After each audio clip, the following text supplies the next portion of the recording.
Paint Body started in 1975. My father, Randy Wyatt, opened the business because he had a passion for cars and he developed a real strong love for San Bernardino. Our primary business is collision repair.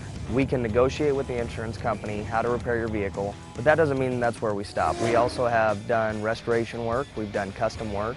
We will match the paint to where you wouldn't see the difference of what we repaired and what we painted versus what was already on the vehicle.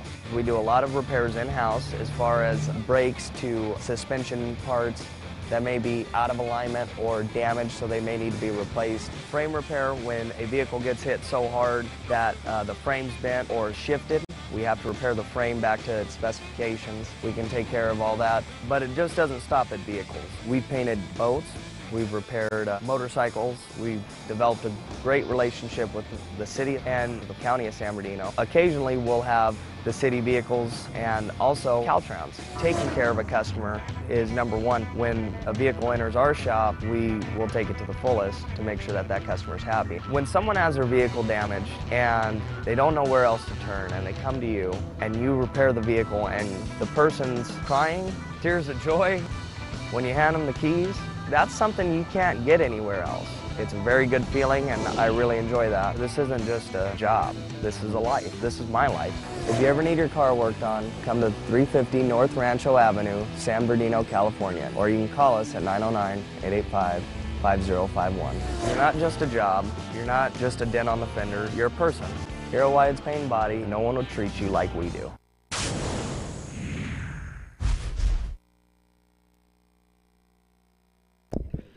We are live on the Talent Show.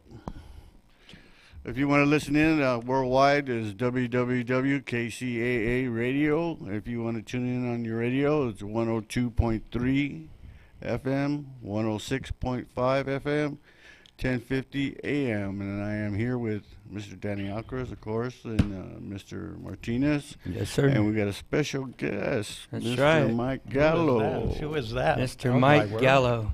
It's How you great doing, Mike? Good. You guys, good to be here with you Good. both. Thank you. Thank you for coming out and sharing the day with us. Yeah, thank you. Yeah. So, Mike, you know, one of the things that we were really excited about is having you on because we're like less than a year away from this race for mayor here in San Bernardino. We're less than 6 months away from the primary. Okay. So, you know, one of the things that I think is extremely important is for the community to actually know who's actually running and who these people are. And I would like to just ask you a really simple question. Who is Mike Gallo? Oh, wow. That's a crazy question. But, you know, Nick, I've been part of this city for 37 years. I actually grew up in Massachusetts originally, a beautiful hometown just outside of Boston, Concord, Lexington. And I decided to go to military academy, and that's what moved me towards San Bernardino.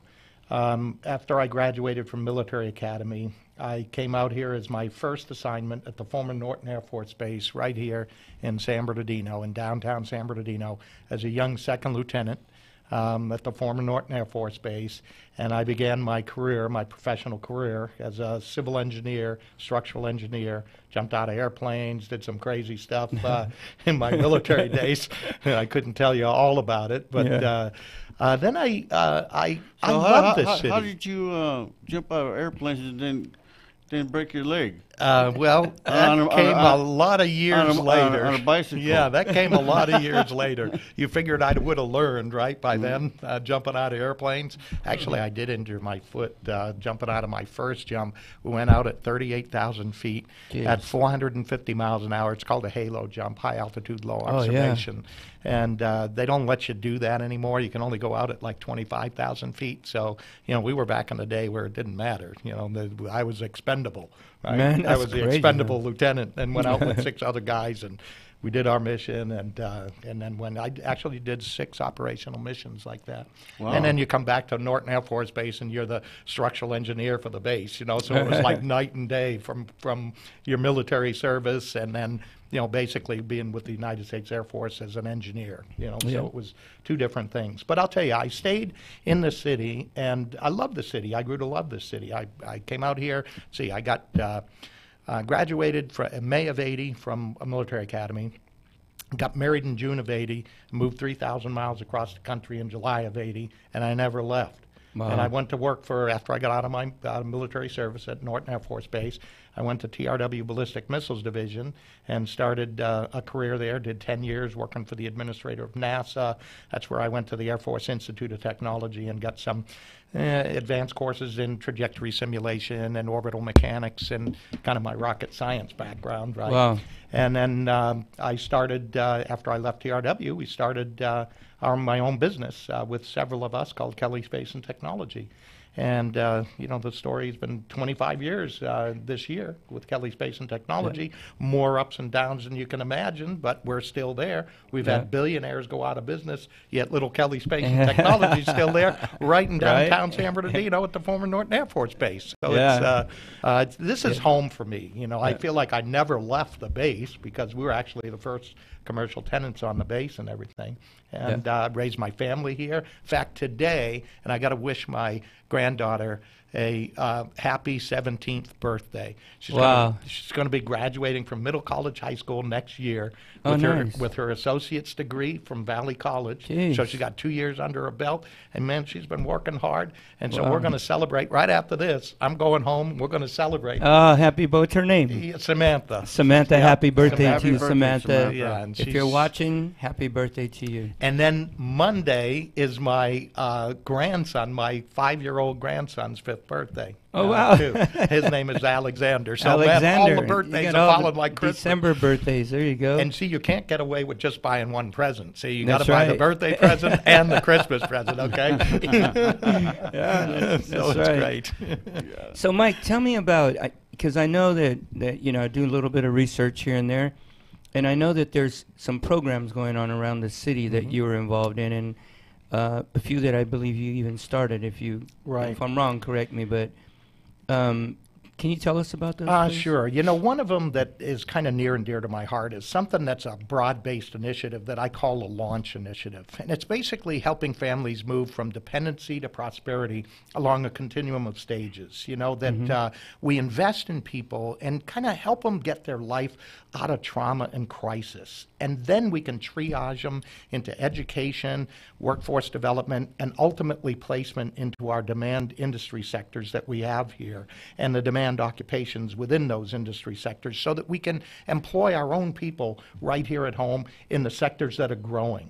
And that's the real key. How do we link our people? By the way, when we look at our demographics in the city of San Bernardino, 55% of our population is on some sort of public assistance. Wow. So you think about that, they need this kind of pathway out. Most want that pathway out. And especially, you know, at this Christmas season, you know, and New Year's season coming in, you know, we kind of recollect on reminisce of the past, but we also look for the hope for the future.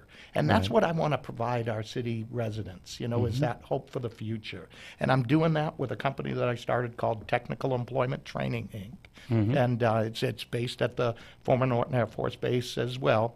And we basically train people in high growth, high wage jobs, and we get them a job. So the difference is we actually have an education program, but it's done in an operational environment so that people are actually getting experience along with the education. And then we confer nationally recognized industry-valued certifications and credentials so that it's meaningful anywhere across the country. And then we actually have an in-house placement agency that gets them a job and a career. So we don't just wave goodbye after their graduation and say good luck. You know, we actually put them in place and get them placed into employment. Nice. And I'll tell you, that's what really got me into becoming a school board member.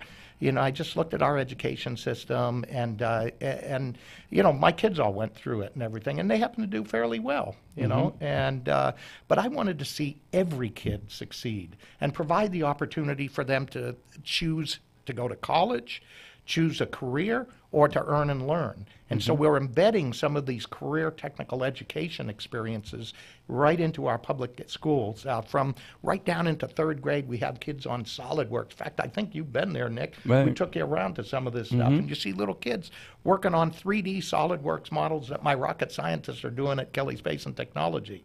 And they're excited, and they can do it. And it's really neat to see them catch that vision early and be inspired and engaged and recognize the value of their education so that when they reach high school, they can actually think, what am I going to do with my life? Where am I going to go? And have an understanding of what they actually like to do and maybe not like to do. Right. That's really important. Yeah. And so I want to, the whole point is giving kids choices. Again, choice to go to college, choice to go to work, choice to do both. And that's what really kind of drives me, is to see that what we do, Nick, we've had success in our lives. Sure. We were fortunate enough to be blessed, not without the troubles and traumas and crises of our own. We've all been through that with all kinds of business issues and everything. You think it's easy, right? But it's struggles. And the real key is, how do you respond to those struggles? How do you move forward? And everyone can do this. And what a perfect season it is to remember that and to have that great hope, not only for your families and not only for yourselves, but also for our great city. I agree. So, Mike, what is our city of San Bernardino's future in your eyes? Wow. And, I think we got to get back first to a foundation of a shared vision of leadership, and a focus on that leadership, and a focus on some kind of strategic direction. We say that at the school district, we can do anything you want, we just can't do everything you want. And if you try to do everything and be everything to everyone, you end up confusing activity with accomplishment, because you haven't defined what accomplishment is. So you get busy doing all kinds of things just that may or may not be contributing to the advancement of the city. So I think it's time to regroup. It's time for us to set back and pull our residents together, pull our leadership together, come up with a shared vision along a strategic plan. We initiated that at the school district for the city about 2.5 years ago. And there hasn't been a whole lot of progress from that. We've got a good foundation for what we want to see in our city. However, you got to move it now to implementation, to action plans, and engage our entire citizenry, those who want to actually contribute, and give them that hope. We really need to re-knit the fabric of this community together. When I kind of look around the city and I just see kind of people hunkered down, people just disillusioned, and lots of despair and not much hope out there. Well, that's what we need to do as a leadership team in the city of San Bernardino. It's incumbent upon the mayor and council and operations staff and our entire leadership to actually inspire and engage our citizenry back into setting the course and direction, staying focused on what we do, and being about an action plan and an implementation schedule, aligning resources, aligning our people and all of the tasks towards accomplishing that mission. So be very purposefully driven, mission driven. Do you think our city got a little bit better, or do you think it's the same? Well, I think we're seeing us emerge from bankruptcy. That's a thumbs up. Right. I mean, we needed to do this. We were at the bottom, and quite frankly, when you read, our national news, we top the bottom list on virtually every category you can. So, we have no place to go but up, in my mind. But you got to start with that framework of leadership, shared vision, and strategic direction. And then you can concentrate and focus on building an organization of excellence and of high expectations, and then developing the professional development of your people, and actually investing in people so we have the best people that can function in an environment of excellence and an organization of excellence, so that we can deliver brand new vision and new projects and programs in the city of San Bernardino together. And I think that targeted focus and that strategic focus is really important. But you got to invest in all three of those: a leadership, an organization development, and then invest in the professional development of your people as well. And involve the community authentically in helping us drive those priorities. That's the real key, is we want to make sure it's not just a mayor's priority or a city councilman's priority or some other member of the staff's priority. We want to make sure it's our priority as a city and hold our elected officials to actual implementation. Is there a chance that redevelopment can come back? Well, I think we can bring redevelopment through investment. And that investment, look, when we create the foundation for investment, that is a city that people actually want to locate to. And the first things they look at is, what does leadership look like? What do our schools look like? What is the quality of life in San Bernardino? What is the feel of the community? What is the business community actually saying about it? Why are your current businesses here? And so we need to invest in actually, again, reknitting the fabric of our community together and seeing that we have a strong leadership team aligned with a shared vision. Because there's nothing that indicates a higher risk to an investor than when we have a split council and split votes, 4-3. We have 7 council people, so 4 votes for, 3 votes against, or vice versa. An investor looks at that and says, I'm 1 vote away from getting either kicked out or embraced by the community. That's just a high risk for an investor to come here. So we need to create that investment climate, I believe, Danny, that can really attract those kinds of investments out there.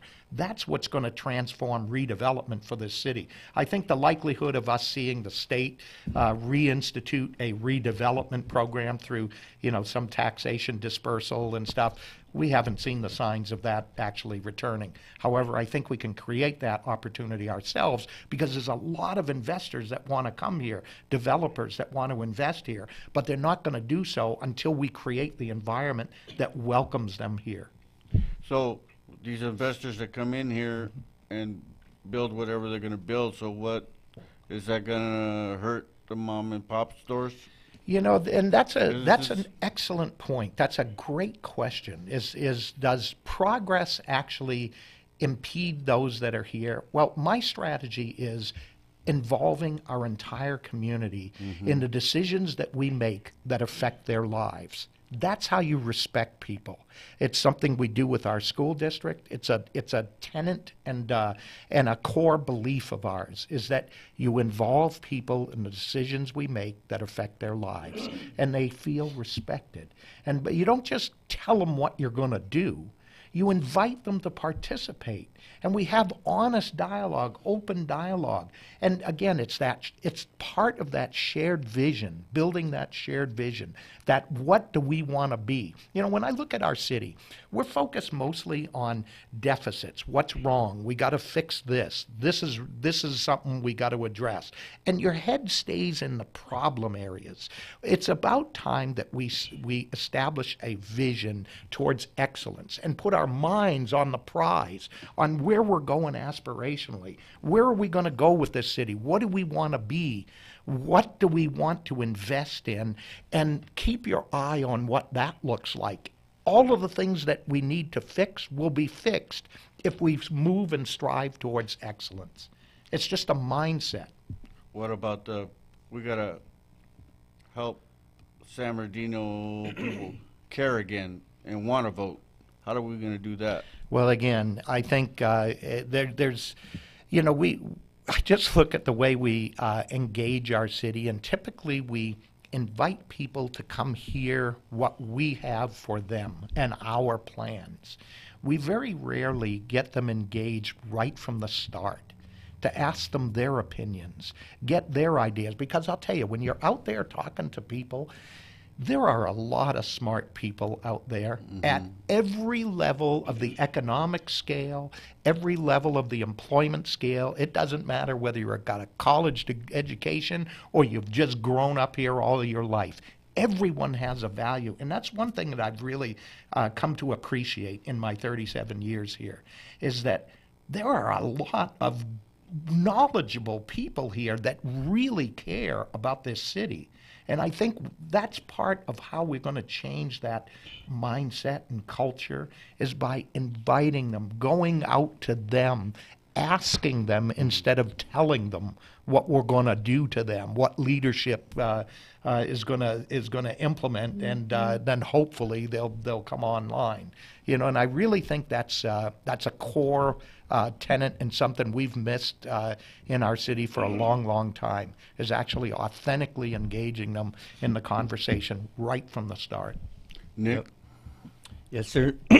So, Mike, because we got you scheduled from 4 to 4:30 today, so we got about 5 minutes. But I just wanted to kind of ask you, speaking to the people of San Bernardino that are out there right now, that are kind of not real familiar with politics or not real familiar with the way the city works and all the inner workings and how things get done. What words of encouragement would you have for a community that kind of has just been sitting back? Because I know that voter turnout is a big thing, and I know that a lot of people don't really believe that their vote makes a difference. So, what could you say, or what would you say to the community out there that's engaged with this right now? You know, that's a great question, Nick. And, you know, this is a perfect season and time of the year to look towards hope and to have that spirit of hope, that spirit of transformation, that spirit of renewal in this city. And that's that's my talent. That's what I bring to organizations, is that inspiration and that vision, you know, because without a vision, you go nowhere, you know, Right. or you go everywhere and you accomplish nothing, really. Right. So it's how do we actually get a vision back for this city and set that vision and course and direction. And I tell you, there is hope for this city.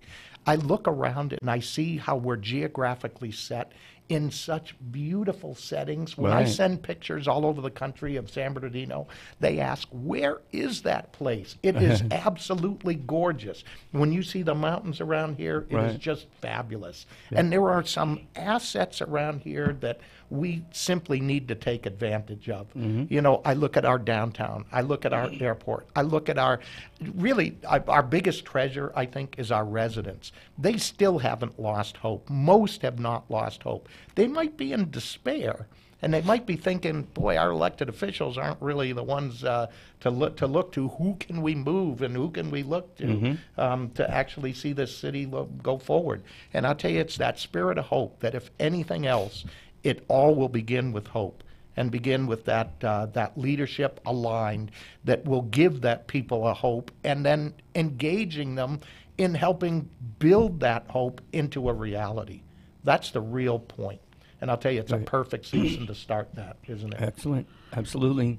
Absolutely. What's the biggest problem you think we have in this city of San Bernardino?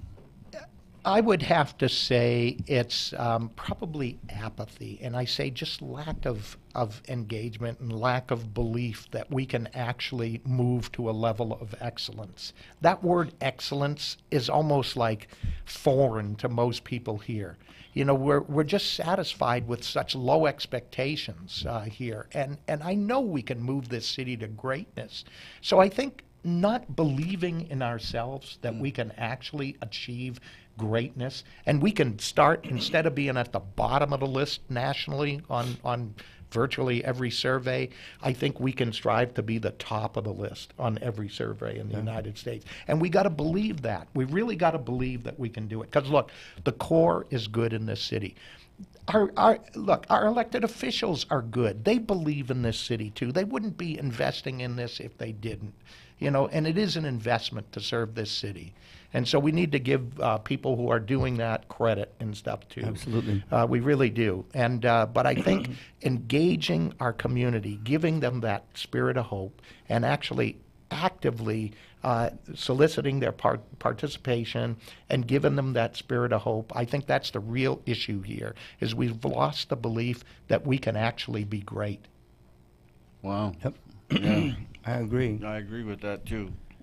I'd say last question for me is education. Like, how does education, how important is that to the growth of the city, and where do we start with that? Yeah, well, that's again a great question, Nick, and I got to tell you, that's where my heart is. You know, education has been a core foundation of an area of interest of mine. I've started nonprofits to deal with it. I've run for the school board and been president. I've been vice president of the board, and I'm serving with some great leadership there.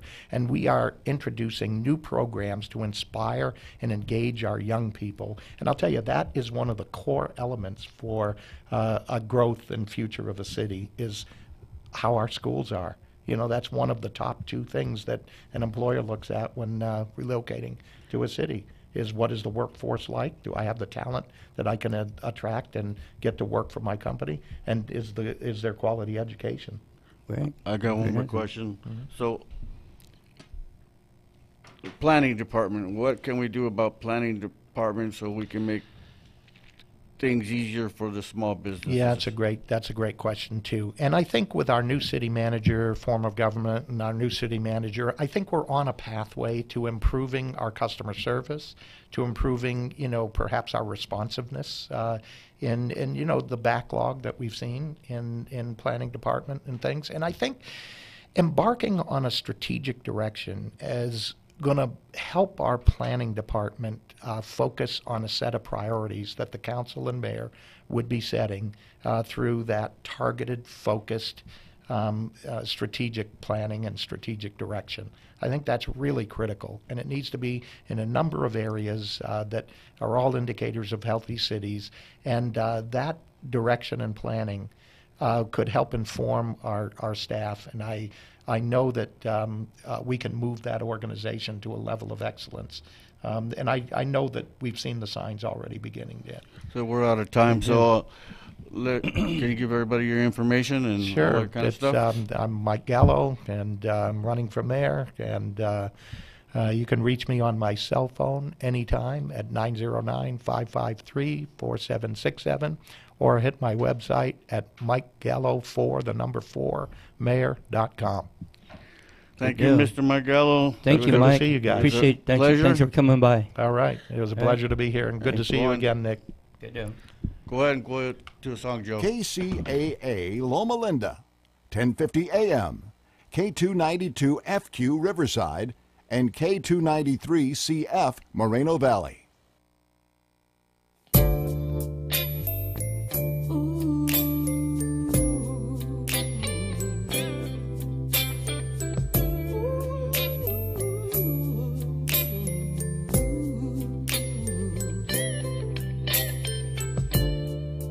I can hear the angels ringing their chimes of a bell. As the time goes by, a world of paradise. We had time, you and I, to smile, laugh, and cry. So wipe away your tears and remember the happy years. Forever and forever, I live inside your dreams. My heart, my love will be together, just you and me. The morning, a sunrise, every evening a sunset. I whispered a word that's true, and at this moment I'm with you. The first spring of romance, a summer we play and dance, to fall in love one night, then a warm winter every night. Forever and forever, I live inside your dreams. My heart, my love will be together, just you and me. Forever and forever, I live inside your dreams. My heart, my love will be together, just you and me. I can hear the angels ringing their chimes of bells. I can hear the angels ringing their chimes of bells. Through the mountain skies, on the top of the river high, down to an ocean blue, I'll always be with you. Forever and forever, I live inside your dreams. My heart, my love will be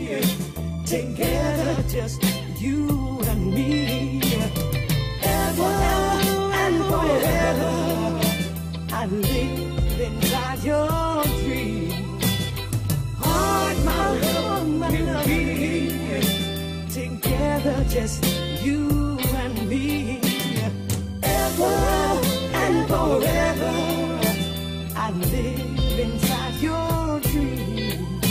My heart, my love, we together, just you and me. Ever and forever, just you and I. Oh yeah, heart, my love will be forever and ever. Ooh, ever and forever. Ooh, yeah. My heart, my love will be together. I can hear the angels ever and forever. Many times of past. Hey, I don't hear. Okay, now I hear myself. Good deal. How you doing there, John? I'm excellent. Thanks for having me, Danny. Nick, good to see you guys. Likewise, likewise. Thank you so much for dropping by today, taking time out of your Sunday. We appreciate it. It's great to be here. I'm really excited to share a little bit about my perspective on the mayor for the city of San Bernardino. The election's coming up very quickly, and we're excited about it. Your time's going by fast. Great. So, John, I'd like to just kind of have you introduce yourself to the, to our listening audience, to our viewing audience. I mean, those who aren't familiar with you, I mean, there is a race going for mayor right now, and you're one of the candidates. And, I'd like the people to know exactly who is John Valdivia. Sure. So I announced July 6th of 2017 at the Inland Center Mall. Massridge Corporation was gracious enough to host my campaign event. We had over 100 people from our community, including many of my ambassadors, commissioners, and grassroots supporters, hosted there on a Thursday, 2 days after the 4th of July. So as you can imagine, 4th of July, I was busy that morning making personal phone calls to a lot of my donor base and a lot of my residents, and suggesting that, certainly inviting them for this great announcement that I was running for mayor. So on Thursday, July 6th of 2017, we announced with my wife and 2 children alongside me. Nice. Beautiful children, too. Yeah, great looking family. So, yeah, I'm a father and a husband. My wife, Beth, is certainly an awesome woman.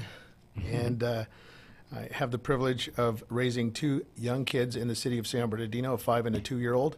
And Andrew is in a local elementary school in kindergarten. In fact, just a few days ago was his Christmas recital at the kindergarten, the school assembly.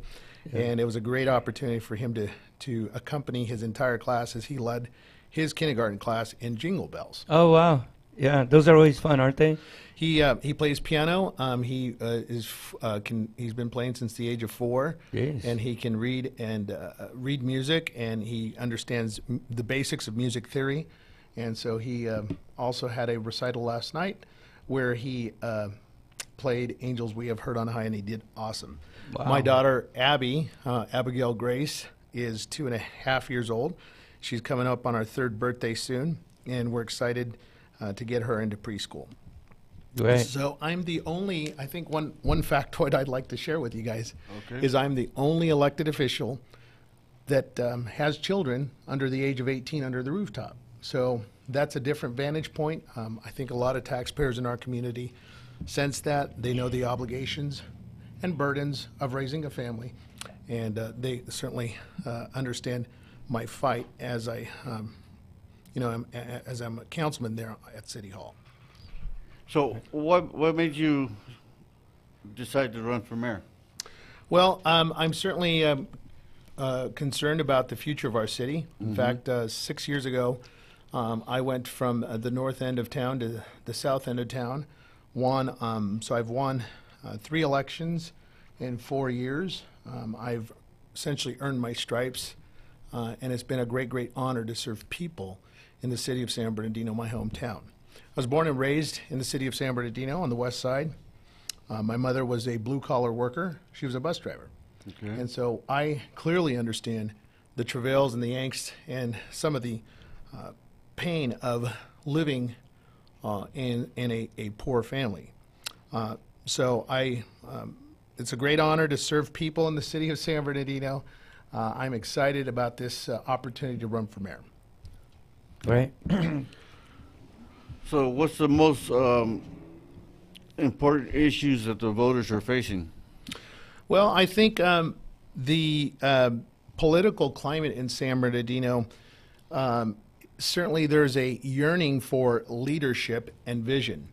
The city of San Bernardino certainly is stuck in neutral when it comes to leadership, and there is no sense of coordination or coherence, and I certainly can bring some of that change to City Hall.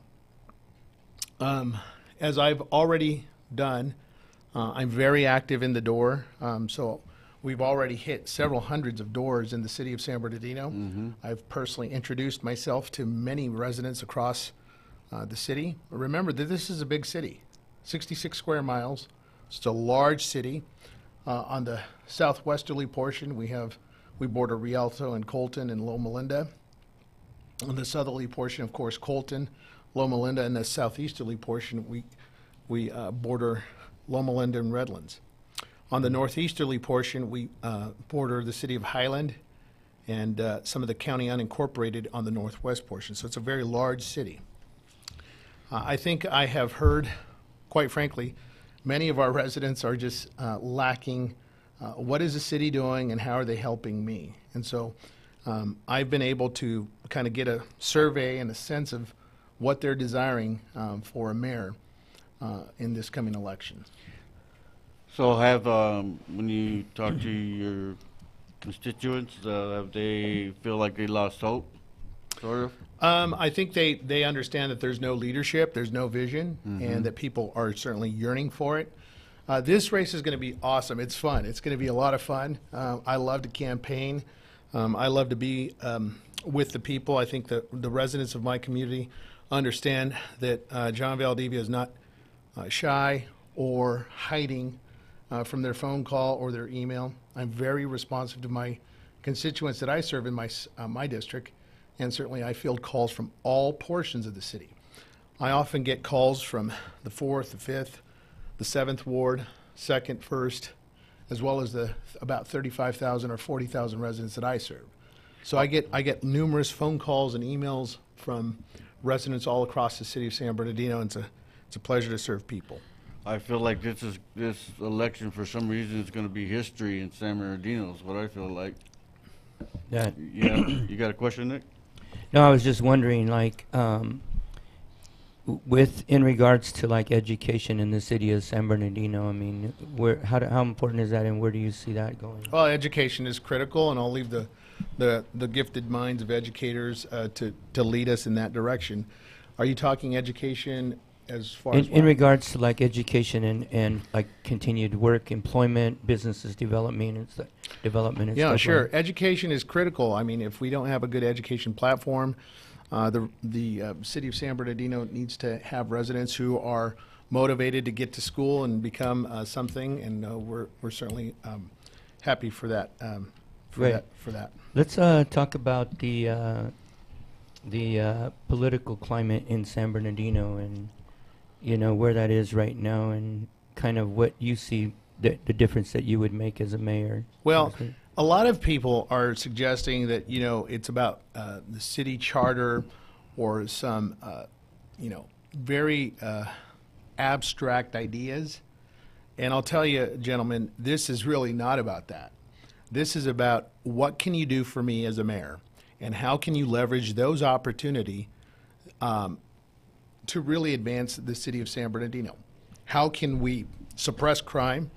How can we have intervention? And how can we provide economic growth to our community? Right. Okay. So, what about mom and pop stores? What do we do? Oh, they're important. They're critical. Yeah. This is no attack on small business. In fact, small businesses built America and certainly built San Bernardino. We want to restore a sense of pride and dignity into our local mom and pops. Yeah. So, John, just looking at your website and kind of doing a little bit of research for myself, just to get a little bit more familiar with you. Like, you've done quite a bit for the city in the way of bringing new businesses in and stuff like that. Can you tell us a little bit about that? About some of your journey and some of the experiences? Sure. So I'm, day one when I do become the mayor, I'm going to know exactly where to park and where the bathroom is and get to work, folks. This is going to be an exciting time, and we want to leverage all of what I've learned in the last 5 years as a councilman to catapult me into that position where I can really lead this city onto greater victories and strides. This is an opportunity to leverage regional, local, national resources for the betterment of my community, my hometown, the city of San Bernardino. So on that, economic growth is critical. It's critically important. We need to get people back employed. I think the biggest cure to poverty is a job and making sure that people get back to work. There is a sense of dignity and pride when you do have a job. And we want to make sure that people in our community have that opportunity to get to work every day. I don't care if you're a gardener, a tile layer, a carpet installer, a cabinet worker. I don't care if you're a white-collar professional. It just doesn't matter. At the end of the day, we want to get people back to work. Yep, I agree. I mean, everybody, it seems like when people have gainful employment, I mean, they have confidence in what they do, and they're more likely to go out and contribute to the community and get involved, you know what I mean? So thinking about just as a mayor, the job of a mayor, what are some of the challenges that you see as an individual or just going into this race? I mean, how do people perceive what politics are and how do they engage? I mean, so many people are not familiar with politics and how it works. And I mean, how do people understand, or how do you make them understand? Yeah, a lot of people don't understand the right. I mean, just to tell you, John, I mean, I know a lot of people that won't go out and vote because they think it doesn't make a difference at all. How do you make those people understand that it does make a difference? Well, and that their vote counts. Yeah, there's approximately 90,000 or so registered voters in our city. Our city is comprised of 66 square miles with 7 different wards. So it's important that all wards come out and vote for their respective councilmen. Now, you also have to remember that concurrent with the mayor's race, June 5th of 2018 is also the council wards that are up for election as well. And that's Ward 1, 2, and 4. So that's Marquez, Barrios, and Charette. Okay. They're also up on the slate. So it's critically important that people stay engaged, that they ask questions, that they interface with their elected officials, and that they come out of their shell and say, hey, how can you help me, and what's your vision for our community? That is critical to the conversation, and that will certainly guide the conversation and really the scope of where we're going to go in this election. Great. I see. So what do you think the number one problem in the city of San Bernardino is that we can move faster? Well, some people are going to position this that, hey, I'm the person that got the city out of BK. There's another fellow that, his position is I'm smarter than everybody in the room. Okay. And I'm going to survey everybody to death and find out where exactly we need to be. I have listened for 5 years, conducted well over 50 town hall meetings in my district. I understand the sense, the temperament, and the pulse of my community. I understand those folks from just in recent days as I've surveyed them personally, going to hundreds of doors, understanding their issues. And those are issues of, when is my pothole going to get fixed? When is my street going to get repaved? When is the trees going to get trimmed in my community? So these are critical issues that really, when it comes down to it, it's a back-to-basic approach of city government. People are trying to understand, how are you going to help me? How are you going to clean up my crime-ridden neighborhood? And how are you going to abate graffiti and fix potholes? I see. Yep. I agree. Do you feel like we need more officers out there in the city of San Bernardino? Oh, absolutely. And every opportunity that I have, I'm certainly grateful for our police department. I am really awestruck when I hear some of the valiant, courageous effects of police officers and patrolmen on our streets. I'm very grateful for their service and thankful to them. Our police officers are indeed a valuable tool to suppress and intervene on crime, and we certainly want to equip them with more police cars and more badges on the street is my motto, and it has been for the last 5 years. When it comes to equipping them with the updated patrol cars, that's a push that I want to see them have.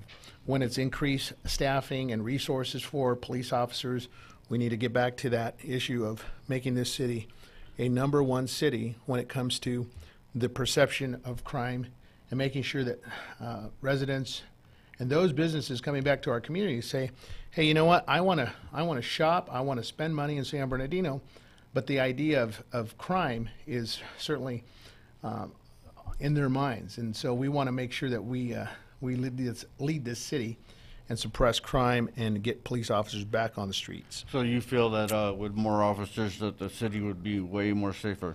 Oh, absolutely. We're currently about 50 to 70 officers from our all-time highs. I salute the efforts of our city and the management team for really making it a priority on refocusing and getting these police officers hired in our community, and we're doing that. Right.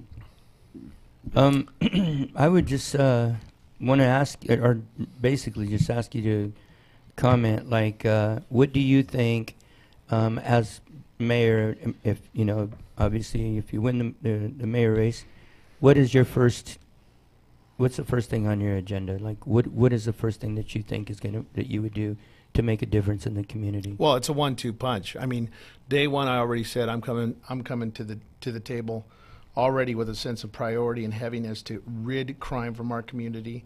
I want to be known as a mayor that gets back to the basics, where we have public works, infrastructure repairs. I'm going to bring out a mobilized city hall unlike anybody else. I'm going to be knocking on doors as the mayor with that respective councilman, and we're going to have essentially a mobile command center, but it's a city hall replica, a mini city hall on wheels. And we're going to be talking and knocking on neighborhoods. We're going to have outreach rallies. We're going to talk to people about their needs. It's not about John Valdivia as mayor. It's about how can our city leverage opportunities. Do you want to register an animal? You know, do you need a license a pet? Do you need to pay for a traffic ticket? Do you need to turn on water services? We're going to have a mobile command center with resources right at the ready so that we can help people and restore a sense of dignity and pride in our community with this mobile city hall. So yes, I'm going to come back prepared. This is an awesome opportunity. It's a city that I love. It's a hometown. It's my hometown. And I certainly chose to raise my family here, my 5- and 2-year-old and my wife. And so we're going to make it a big, big run. Oh, great. So if you're elected, or when you're elected, you are going to be out there talking to the people? Oh, absolutely. I'm going to ride in police cars like crazy. I'm going to be in pothole trucks like crazy. I'm going to be in the graffiti trucks like crazy, like I've already done. I ride fire trucks and police cars. You know, our city manager, not this one, but the last one, he stopped me from getting in graffiti trucks. I wonder why. Wonder why. As far as I check, my residents love it when they see Councilman Valdivia in a graffiti truck, because I want to know not to interfere with their work, but just to understand what they're going through, what our city workers are going through, and better understand the dynamics of graffiti, understand service call in a police vehicle. So yeah, these are important issues. I got a question. Is there a chance that redevelopment can come back, or SBAs or anything like that here again, like it used to be? Well, I think the biggest economic driver for our community is a mayor with leadership who has regional connections, who has state connections, and who can leverage opportunities to get San Bernardino back on the map. Yeah, we could look in the rearview mirror all day long for economic development, magic wands, but at the end of the day, when we have a mayor who will lead this city with vision and with dignity and restoring a sense of law and order in this community, we're going to have people, look, there's not going to be a problem of businesses coming to our community. So I'll end with this. My personal story is I was raised on the west side of San Bernardino. My mom was a blue-collar worker, a bus driver. She worked her tail off to put simple food on the table. There's no silver spoon here, folks. This is a passion that I have, that I want to lead this city. I have synergy and strength on my campaign. We're excited about it. The majority of the city council has endorsed me. I'm grateful and humbled and honored to have their endorsement. Again, the majority of the council has endorsed me for mayor. I understand the local struggles of community better than anyone in this campaign. I've talked to folks in our community, and I understand what they're going through. They're concerned about what? How is my little Johnny not going to get shot as he walks to school? Right. How is my little Sally Sue going to get to the local elementary after-day school program without getting accosted by some individual? So these are real concerns. These are people that are trying to put food on the table. They don't care about charter. They don't care about fancy documents. They want to know, what is city doing for me, and how can I leverage opportunities for my family? They're concerned about paying their mortgage, paying their rent. They're concerned about real issues of putting food on the table, and they don't care about all this, vision, ivory tower think. Most people, the 90,000 registered voters, want to know, what are you going to do for me, and how is city government going to be responsive to the needs of my neighborhood, of my cry? And so that's what we're going to do. So how can we take care of the homeless situation? It's getting bigger and bigger. I think it's a national and county issue, and I'll be studying that a little bit more as I prepare my response for that. Okay. Yep. Great. Great. Anything else you'd like to say to the community, John? No, I just certainly appreciate you guys hosting me this Sunday afternoon. Remember, the majority of the city council has endorsed me. We're excited about that. I'm thankful and grateful to my colleagues and peers. Certainly, we're running with synergy. Our campaign is on fire, and we're excited about it. We are very focused on winning, and we're going to win strategically. We have a core group of grassroots individuals in our community.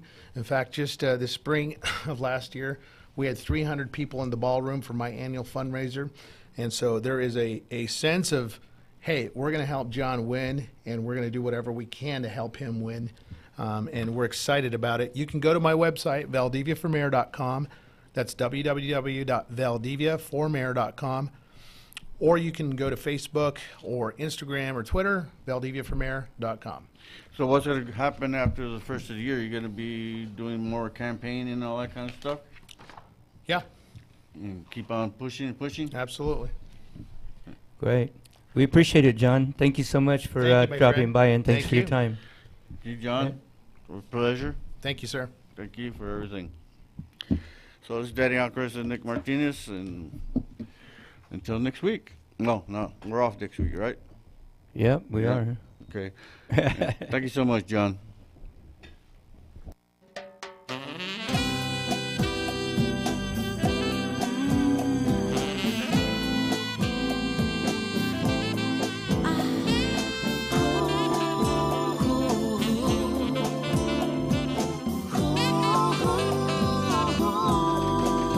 The first time that I saw you, oh, you looked so fine. Well, I tried to get your name, but you just looked aside. La segunda vez que te vi, yo traté de hablarte, pero solamente tú te vas sin darme un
que te vi.